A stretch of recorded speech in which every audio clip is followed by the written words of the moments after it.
Hey everyone, welcome back to another video. As we're wrapping up the year and heading into 2023, I've been planning out how I want to use my Roth IRA contributions for the next year and how I plan to max that account out. The Roth IRA is a powerful tool that American investors have at their disposal, and as dividend growth investors, I find them particularly awesome, and I wanted to make a video explaining why I personally invest in this type of account.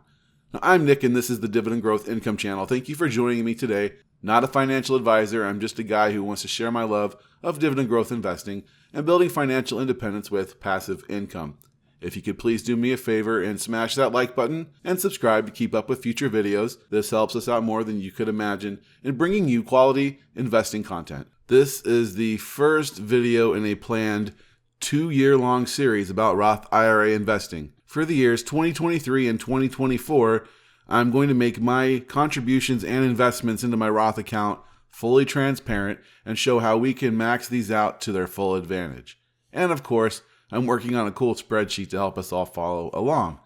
In today's video, I'm going to go over more what a Roth IRA is, the differences between this and other types of retirement accounts, and why I like to invest in this kind of account. If you stick around till the end of the video, I'll share with you the top 5 positions I hold in my Roth IRA at this time. So a Roth IRA is a retirement account that is funded with after-tax funds, meaning you've already paid the taxes on the income, the money that you're going to place in this account, the Roth.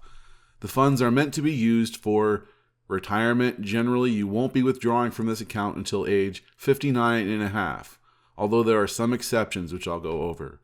The first thing you must understand, and this is a Roth IRA is not a type of investment, it is merely an account to hold your investments. Unfortunately, I've come across well-intentioned people who open up an account like this and deposit money into it, setting it aside for retirement, but they don't actually buy anything with it, and that's not going to do you a whole lot of good. Inside the Roth IRA, you can purchase things like stocks and bonds and ETFs and mutual funds. And the trade-off for keeping your money tied up in this account for your working life, essentially, is that you will never pay any taxes on any of the investment activity in your account. And when you withdraw the funds in retirement, you will not pay any taxes on any of the withdrawals. That's pretty awesome, right? You can open a Roth IRA at one of many brokerages. Some of the big ones are Charles Schwab, Fidelity, TD Ameritrade, Vanguard, and I would definitely recommend you stick with the bigger ones here. I have mine at Charles Schwab, and I'm quite happy with that account. And I also really like Fidelity. I probably prefer Fidelity slightly. Now, after signing up and linking to your bank account, you will be able to transfer money, and this money can be invested in a number of ways. Now, for myself, dividend growth investor, I primarily focus on dividend growth stocks. So as a dividend investor, think of this. You won't ever have to pay taxes on dividend income you generate inside this account. And for this reason, I like to focus more on real estate investment trusts, or REITs, in my Roth, where dividends would typically be taxed as ordinary income. There's also business development corporations, or BDCs, that also operate this way. In my opinion, the Roth is a perfect account to collect these non-qualified dividends. I like to be as tax efficient as possible. Now, another fine way to invest in retirement accounts is with index funds. In this way, you know your hard-earned money is going to be generating you market returns. You're not trying to beat the market, but you can be the market with an S&P 500 index fund like SPY or VOO, or a total stock market index fund such as VTI. Both routes generally, historically generate 9 to 10% annual returns, and this is what I do in my own 401k, which is a different type of retirement account that's typically offered by an employer.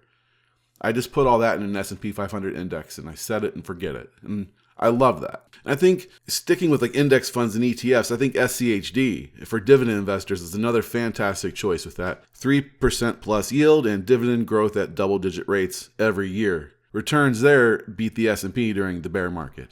SCHD can be used as a complement to a broader market fund like VTI, or on its own, and you're still nicely diversified with 100 of the top dividend-paying companies in the U.S. stock market. But the idea here is this is not money that you want to day trade on or YOLO on. We are limited to how much money we can put into these types of accounts. Uncle Sam only lets us get so much benefit from this. So you don't want to piss this money away on dumb things or lose your money.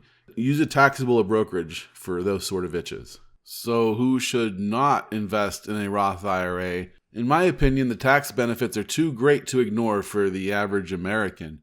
However, there is a subset of younger investors who are looking for FIRE or early retirement, and they might need that dividend income well before the age of 60. These types of accounts might not work for their purposes. This is a choice every investor has to make for themselves. For myself, I'm quite content to let my dividends in this account reinvest for the next 20 plus years in the Roth, tax-free, and for my benefit in my retirement years. Getting money in my Roth is a much higher priority for me than any of my other taxable brokerages. I mentioned you have to wait until age 60 for withdrawals, but since you've already paid taxes on the funds that you have deposited, you are allowed to take those out without penalty. And I believe there are rules that also allow you to withdraw funds for your first house. But look, I would avoid taking any money out of your Roth if at all possible. Only add money into the account that you are certain you're not going to need again until you are 60. Don't shoot yourself in the foot and use the funds earlier. Time in the market is needing for the compounding magic to properly do its thing. Now let's talk about the max we're allowed to put into these accounts. In recent years, the max amount of money one individual can contribute to their Roth IRA has been $6,000 a year. Investors over the age of 50 get what is called a catch-up contribution of $1,000 additional dollars for a total contribution limit of $7,000. Thanks to inflation, these limits are going to go up for the year 2023. For 2023, the limit will be $6,500, and that's $7,500 for the 50-plus crowd. Now, you want a plan to max this out that just about anyone should be able to do, then you commit to this. $125 a week. That's really all it takes. $6,500 divided by 52 weeks is $125. If you are young, in your teens or 20s, and you have so much time on your side, develop a side hustle and make this happen if you can't get this on your own. Trust me, you'll be glad you did. And as these are individual accounts, if you have a spouse, you can also start one up for them as well. Maxing out you and your spouse's Roth IRA in 2023 at $13,000 would be a massive flex. You can do this. One more thing about the Roth. There is an income limit, which I'll flash up here on the screen, and it depends on your marital status and tax status. If it's annoying, but there is a way around it with a backdoor Roth conversion. And for this, I would recommend consulting with a local tax professional. So for myself, I was always in a traditional IRA, and this type of account is funded with pre-tax dollars. But in 2021, I made the decision to switch and start investing in a Roth instead. Let me briefly cover the differences between the two. Now, because you haven't paid taxes on your traditional IRA contributions, every time you withdraw money in retirement from that type of account, those funds are going to be taxed as your regular income. That's the money you put in plus any capital gains and dividends. While income generated from your Roth is not going to be taxed at all. So in my situation, I'm going to end up having both, but I'm sticking with the Roth going forward. The decision on what's best here really depends on how you see your own income situation when you are 60, 70, or 80 plus years old. Now with the Roth IRA, the taxes are paid on the money now, and the income and capital gains generated will not get a cut from Uncle Sam. Well, everything I pull out of my traditional IRA is going to be taxed as ordinary income. And the traditional IRA also has more aggressive withdrawal requirements, forcing withdrawals after the age of 70, I believe. Uncle Sam makes sure he gets his cut. I hope this illustrates the difference between the two types of IRAs, individual and Roth. IRA, by the way, stands for Individual Retirement Account. I do wish I went with the Roth sooner, but there is still a great advantage to using traditional IRAs, and the dividends I collect in those accounts every year are not subject to tax. Not until I start to withdraw from it in 30 years. Traditional IRAs have the same contribution limits, but there isn't the same income limit, and anyone can contribute to these. And yes, you are able to contribute to both the traditional and Roth IRA, but the $6,500 limit for 2023 applies to the combined contributions in both accounts. You can only contribute up to $6,500 between your traditional and Roth IRA. I started my Roth IRA investing journey in 2021 after being on the traditional IRA for a while. I opened it up at Charles Schwab, and I'm pleased to say I've managed to max the account out in both 2021 and 2022. So far, I'm quite happy with the brokerage services at Schwab. And as promised, I'll reveal the top 5 positions in this account so far. In order, that's Union Pacific, Texas Instruments, Lowe's, Johnson & Johnson, and Realty Income, ticker O. Next time, I'm going to show you in detail my plan for the Roth IRA in 2023 and how I plan to max the account out, how I'll make the investments, and I'll show you the spreadsheet I'm working on that's going to be used to track everything.